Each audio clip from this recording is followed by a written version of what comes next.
Well, folks, welcome back to Sticks in the Six. I know you guys have been waiting to hear back from us ever since we finished off season one, but we're back here with a quick note on the podcast heading into season two. We'll hit recording on September 5th. But first, we want to introduce our newest member, our third co-host, Alex Hobson. He's been with the Hockey Writers since last October. He's been writing for our Toronto Maple Leafs since February.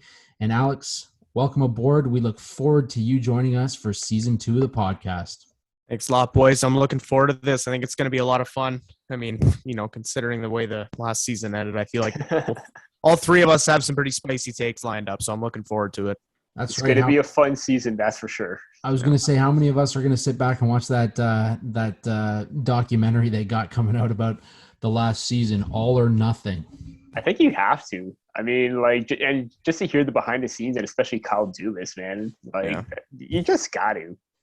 Yeah, I don't want to admit it, and I won't be proud of myself, but I'm gonna watch it. Yeah, no, absolutely. Come on, we're Leaf fans. We know. We get set up for the next season. I was protesting it so hard on the day that trailer came out. I was like, okay, you can show me as many clips of Rasmus Sandin in a race car or Justin Hall hitting golf balls in his backyard as you want. I don't care. Show me whatever you want. I'm not watching. I don't want to relive any of this. And then, of course, I gave it the day, and I'm like, yeah, okay, I'm gonna watch this. We love the pain. We're gonna relive it no matter what. That's right. That's right. We love to hurt. That's why we bleed blue, and we literally bleed every single season. So, but Alex, I want to kind of ask you. Obviously, we're trying to build our fan base. What can fans expect from you going into season 2? I'm a big knee-jerk reactor when it comes to games and transactions and all that. Like, you're probably gonna when things happen, you're gonna hear the fullest of my emotions, whether it be a good thing or a bad thing. And then, I'll simmer down a little bit eventually, and I'll, collect my thoughts, and I'll probably change my take, just like I did with this stupid documentary, obviously protesting it as hard as I can on day one. And then the next day I'm all in. So, I can too. Yeah. Oh God. Do not. Yeah. That was like a 4-day recovery process. But yeah, I'm also big into prospects. I'm going to be probably dropping prospect names a lot during the season. I know both of you guys obviously are big prospect guys as well. And honestly, man, the only other thing I can really round it up to is passion. You're going to be getting a lot of passion out of me. And I think, think you need passion if you're going to cover this hockey team and if you're going to talk about them for an hour every week. So yeah.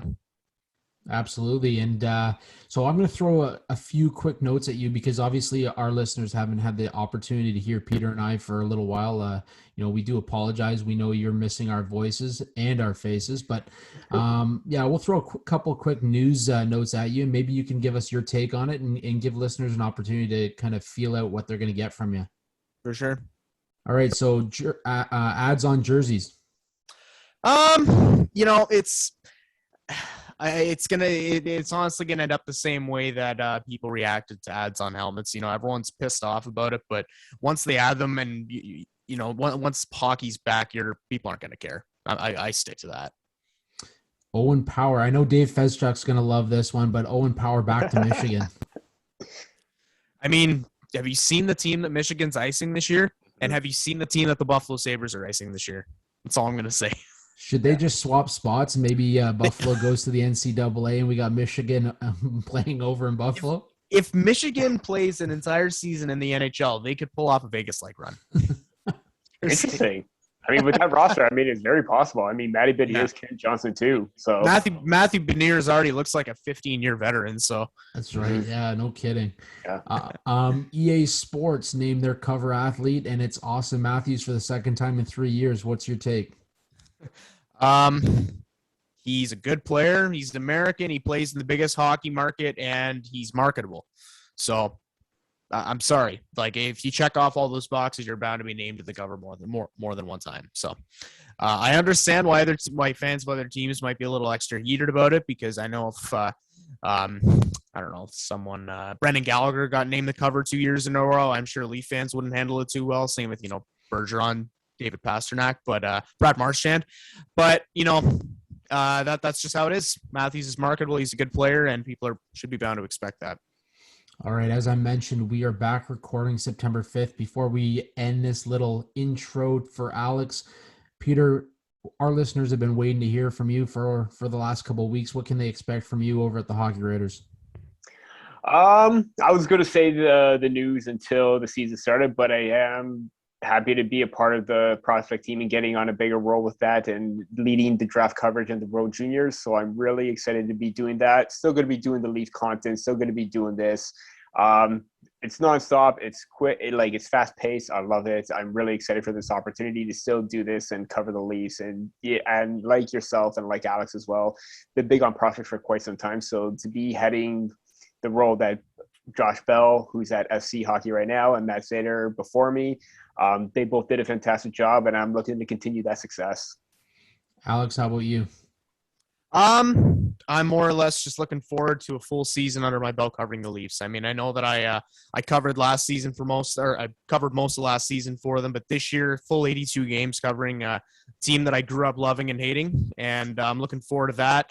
And I'm also looking forward to being on the draft coverage and World Junior coverage teams again. I had a lot of time covering the juniors last year, and obviously 2022 draft's pretty far from now, but I'm looking forward to being a part of that once it comes around too. All right, so we've experienced the letdown of another first-round exit, the offseason, the moves that we've made as the Toronto Maple Leafs head into another full 82-game season. Alex, I'm going to hand it over to you to get Leaf fans pumped for the 2021-22 season.